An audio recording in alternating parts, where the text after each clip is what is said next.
54 বছরে শহীদ জিয়া ছাড়া আর কোনো নেতা পাই নাই যাকে আমরা অনুসরণ করতে পারি। দুর্ভাগ্য আমাদের। আমিও ছিলাম জেলে। শহীদ জিয়া আমাকে প্রক্রিয়ার মধ্যে আমাদেরকে উদ্ধার করছে। আমি নিজেকে উজ্জীবিত করি, আমি তাকে অনুসরণ করি। পরবর্তীতে এই দলের সাথে পরিচয় এই বিপ্লবের মাঠে।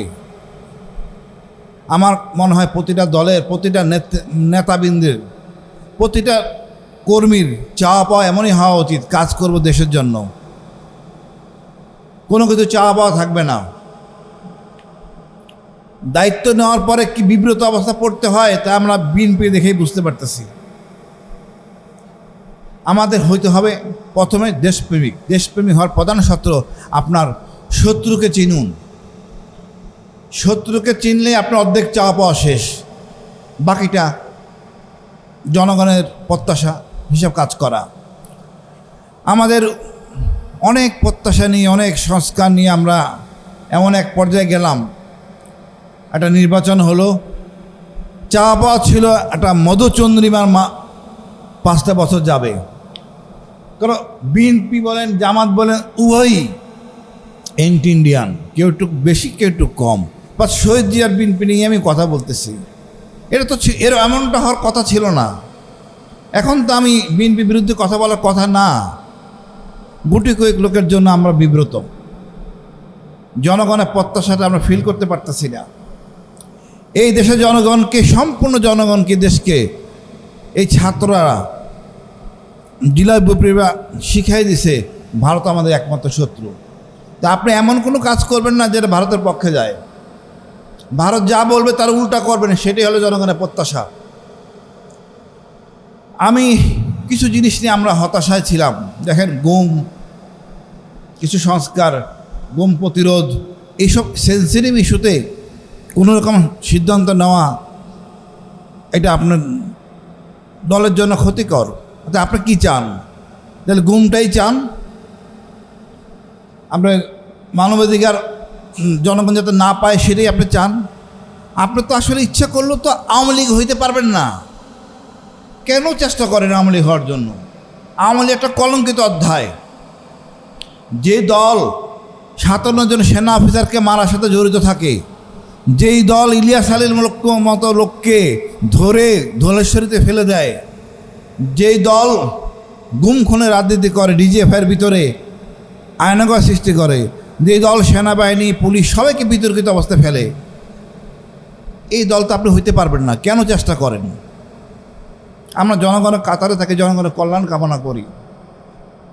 আজকে আমি তারপরে বলা দরকার, আমরা সবাই বাংলাদেশি, এখানে কোনো গোত্র নাই, কোনো বিভেদ হওয়ার কোনো অবকাশ নাই, আমাদের মধ্যে বিভেদ থাকার কোনো অবকাশ নাই। এত সুন্দর দেশ, বিদেশ থেকে আমার বন্ধুরা টাকা পয়সা পাঠায়, আমরা রিসার্চ করবো, যুদ্ধ লেগে গেছে, এখন আমাদের কি করা দরকার?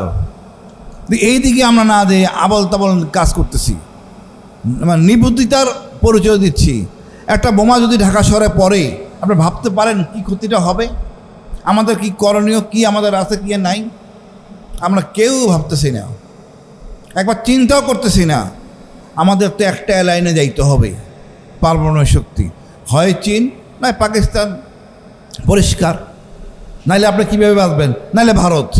ভারত এই দেশের জনগণ হবে না, এই দেশের জনগণ তো ভারত হতে চায় না।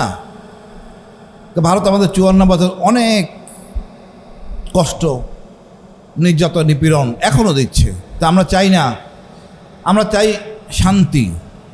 এমন একটা দল, দেশ শান্তি নিয়ে বসবাস করতে চাই, সবাইকে নিয়ে আগায় যেতে চাই। আমার মনে হয় আমরা এই শফিকুল প্রধান ভাই, এনার মহান আল্লাহর কাছে বলবো, ওনাকে বেহেশতের সর্বোচ্চ স্থানে ওনাকে সম্মানিত করুন। উনি একজন অনুকরণীয় নেতা। 54 বছরে শহীদ জিয়া ছাড়া আর কোনো নেতা পাই নাই যাকে আমরা অনুসরণ করতে পারি। দুর্ভাগ্য আমাদের। যদি কেউ থাকে, এই শফিকুল প্রধান, আর কোনো নেতা নাই যাকে আমরা চোখ বন্ধ করে মানতে পারি। সবখানে বাটপারি, ফর্জারি। আমি বলবো, আমরা সবাই চাওয়া পাওয়াটা কমাই দিই, দেশটাকে নিয়ে সামনে যাই, সবাইকে নিয়ে যাই। আমার বিশ্বাস এই দল পারবে দেশকে সামনে নিতে এবং বড় বড় দলকে সহযোগিতা করতে, বুদ্ধি পরামর্শ সব কিছু দিয়ে করতে। আমি সবাইকে বলবো, আমরা দেশের মঙ্গল চাই এবং এই বর্তমান সমস্যা থেকে উত্তরণ চাই। আমি আবারও বলি, চেষ্টা করলেও বিএনপি আওয়ামী লীগ হইতে পারবে না। অনর্থক চেষ্টা করবেন না, জনগণের সাথে থাকুন। আমরা সবার আপা আসসালামু আলাইকুম, সবাই দীর্ঘজীবী আশা করি। ধন্যবাদ। আসসালামু আলাইকুম। রাখলেন আজকের অনুষ্ঠানের সম্মানিত বিশেষ অতিথি বাংলাদেশ জামায়াত ইসলামীর সম্মানিত মহানগরী আমির জননেতা মোহাম্মদ সেলিম উদ্দিন।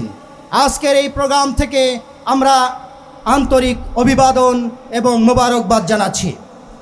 সম্মানিত সুধীবৃন্দ, সম্মানিত প্রিয় পীরের বাগবাসী, আমরা আজকের অনুষ্ঠানের সময়ের স্বল্পতার কারণে সম্মানিত প্রধান অতিথির সামনে অনেকেই কথা বলতে চেয়েছিলেন, আমাদের মনের ভাব প্রকাশ করতে চেয়েছিলেন, কিন্তু সময়ের স্বল্পতার কারণে আমরা আজকে সেই সুযোগ দিতে পারিনি বলে দুঃখিত। আমরা সামনে আরও সময় পাবো ইনশাল্লাহ। সেই সময়ে আমরা আমাদের কথাগুলো সম্মানিত মাননীয় সংসদ সদস্যকে আমরা জানানোর চেষ্টা করব।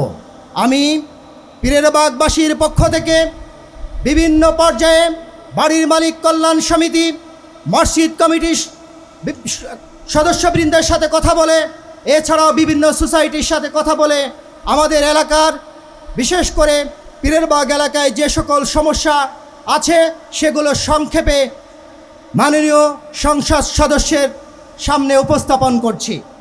সম্মানিত আজকের অনুষ্ঠানের সম্মানিত প্রধান অতিথি এবং আমাদের ঢাকা 15 আসনের সম্মানিত মাননীয় সংসদ সদস্য, আমরা পীরের বাগবাসী দীর্ঘদিন যাবৎ আমরা অনেক দিক থেকেই অবহেলিত। আমাদের বেশ কিছু প্রাণের দাবি আপনার কাছে আমরা উপস্থাপন করতে চাই। তার মধ্যে একটি অন্যতম দাবি হচ্ছে সরকারি বাংলা কলেজ থেকে একটি রাস্তা, যে রাস্তা আমাদের পীরের বাগ 60 ফিট হয়ে শেওড়াপাড়া হয়ে কচুক্ষেত গিয়ে ঠেকেছে, এই রাস্তাটিকে 120 ফিটে উন্নত করার জন্যে আমরা দাবি জানাচ্ছি।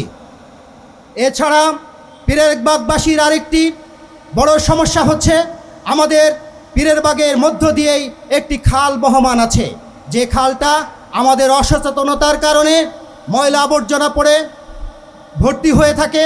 যখন বর্ষার মৌসুম আসে তখন প্লাবিত হয়ে যায়, জনজীবন তখন বিপর্যস্ত হয়ে পড়ে। এই খালকে পরিষ্কার করা এবং সম্ভব হলে এই খালের উপর দিয়ে একটি রাস্তা করার ব্যবস্থা করবেন, এই দাবি পীরের বাগবাসীর পক্ষ থেকে করছি। এছাড়া পীরের বাগের রাস্তাসমূহের মধ্যে বিশেষ করে আমাদের দক্ষিণ পীরের বাগ কেন্দ্রীয় জামে মসজিদ থেকে একটি রাস্তা আছে, মসজিদ রোড এবং মিজান মসজিদ পর্যন্ত খালপাড় পর্যন্ত একটি রাস্তা আছে। এই রাস্তাটি অনেক চলাচলের অনুপযোগী। এই রাস্তাঘাট মেরামতের জন্য আমরা মাননীয় সংসদ সদস্যের দৃষ্টি আকর্ষণ করছি। সম্মানিত এলাকাবাসী, আমরা আজকে সম্মানিত মাননীয় সংসদ সদস্যের কাছে আমাদের কমন আরও কিছু সমস্যা আছে। আমাদের পীরের বাগে পানির পর্যাপ্ততার সমস্যা আছে, গ্যাসের সমস্যা আছে। এই সমস্যাগুলো দূরীভূত করার জন্য উনি যথাযথ পদক্ষেপ গ্রহণ করবেন। এছাড়া আমাদের যে সকল মসজিদ আছে পীরের বাগে 13-14টি জামে মসজিদ আছে, এই মসজিদের প্রতিটিতেই উন্নয়নমূলক কাজ চলছে। এই মসজিদগুলোর উন্নয়ন কাজে উনি আলহামদুলিল্লাহ আমাদের পীরের বাগের প্রত্যেকটি মসজিদে নগদ ওনার ব্যক্তিগত ফান্ড থেকে 1 লক্ষ টাকা দান করেছেন। এই জন্যে আজকের প্রোগ্রামের পক্ষ থেকে আমরা ওনাকে আন্তরিক ধন্যবাদ জানাচ্ছি। এছাড়া আমাদের এলাকায় একটি কমিউনিটি সেন্টার দরকার, আমাদের এলাকায় একটি স্থায়ী কবরস্থানের প্রয়োজন আছে, আমাদের এলাকায় একটি খেলার মাঠের প্রয়োজন আছে, আমাদের 60 ফিটে একটি ময়লার ভাগাড় তৈরি হয়েছে, এটা খুবই অস্বাস্থ্যকর, এলাকাবাসী এখানে হেঁটে যেতে পারে না। এই ময়লা একটি পরিকল্পিতভাবে একটি ডাম্পিং স্টেশন করার জন্য আমরা অনুরোধ জানাচ্ছি। এছাড়া পুলিশ ফাঁড়ি, এছাড়া আমাদের এলাকায় মাদকের সমস্যা আছে, কিশোর গ্যাংয়ের সমস্যা আছে। এই সমস্যাগুলো দূরীভূত করার জন্য আমরা মাননীয় সংসদ সদস্যের কাছে জোর দাবি জানাচ্ছি। আমি এই দাবিগুলো রেখেই আমার দাবিসমূহ এখানে শেষ করলাম। আরও অনেক কথা ছিল, আসলে সময়ের সংক্ষিপ্ততার কারণে আমরা আজকে পেশ করতে পারছি না।